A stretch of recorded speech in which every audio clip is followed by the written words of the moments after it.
మే 1వ తారీఖు నుంచి నర్మదా నది పుష్కరాలు ప్రారంభమయ్యాయండి. మేము ఓంకారేశ్వర్‌లో నర్మదా నదిలో స్నానం చేసి, ఓంకారేశ్వరు, ఉజ్జయిని చూసి వెంటనే తిరిగి వచ్చేసామండి. ఒక్కొక్క రోజు ఒక్కొక్క విషయం చెప్తూ ఉంటానండి. ఇవాళ ఉజ్జయినిలో నున్న ఉపాలయాల గురించి చెప్తానండి. ఇండియాలో మురమళ్ళ వీరేశ్వర స్వామి గుడిలో 365 రోజుల పాటు కళ్యాణం జరుగుతుందండి.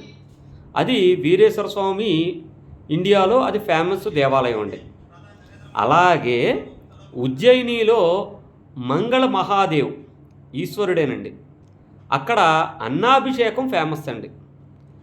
ఎవరికైనా తీవ్ర బాధలు ఉన్నా, అప్పుల బాధ ఉన్నా, ఆరోగ్య సమస్యలు ఉన్న తీవ్రమైన ఉన్నవి అక్కడ మనం అన్నాభిషేకం చేసుకుంటే అన్ని ఈతి బాధలు అంటాం కదండి, అన్ని ఈతి బాధలు తొలుగుతాయండి. మేము అనుకోకుండా వెళ్ళామండి. కరెక్ట్గా మా ఎదురుగుండానే అన్నాభిషేకం చేయడం అనేది జరిగింది. ఆ ఫోటోలు అవన్నీ కూడా రేపు షేర్ చేస్తానండి. అన్నాభిషేకానికి ముందు శివలింగం ఎలా ఉంది, ఆ తర్వాత ఎలా ఉందని కూడా మీకు షేర్ చేస్తాను. రెండోది సాందీప మహాముని ఆశ్రమానికి వెళ్ళామండి. అంటే శ్రీకృష్ణ బలరాములు చదువుకున్న ప్లేసు. అక్కడ చిన్నపిల్లలు అంటే ఓ 15-20 సంవత్సరాల లోపు పిల్లలు ఎవరైనా వెళితే అక్కడ వాళ్ళు అక్షరాభ్యాసం అంటే బారసాలు చేస్తారండి. అంటే అక్కడ వాళ్ళు ఒక పేరు పెడతారండి.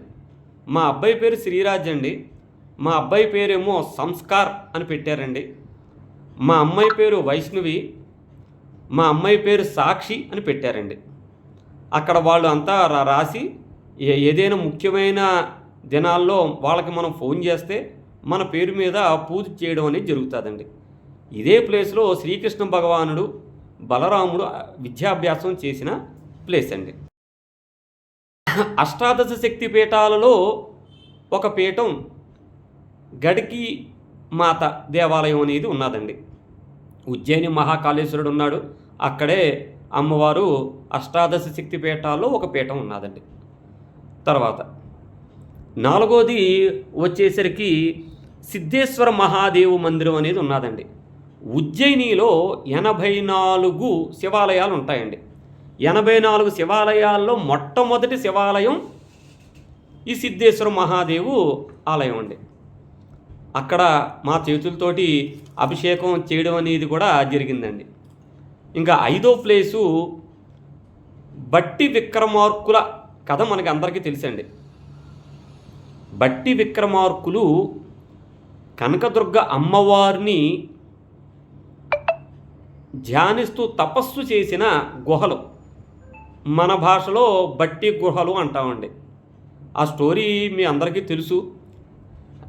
విక్రమార్కుడేమో నేనేమో 2000 సంవత్సరాలు చేయాలని, బట్టేమో వచ్చి ఇతనేమో మళ్ళా దేశాటను పంపించి ఇవన్నీ కావాలంటే ఎవరికి తెలియకపోతే మళ్ళీ దాని స్టోరీ వేరే చెప్తానండి. ఈ బట్టి విక్రమార్కులు ఏ గుహలో అయితే ధ్యానం చేశారో ఆ ప్లేస్ని అక్కడ అమ్మవారిని కూడా ప్రతిష్ఠించారండి. దాన్ని కూడా చూడడం జరిగిందండి. ఈ ఉజ్జయినిలో ఈ 5 రకాల ప్లేసులు అనేది చూడడం జరిగిందండి. అసలు ఉజ్జయిని అనేది మహాకాళేశ్వరుడు అండి.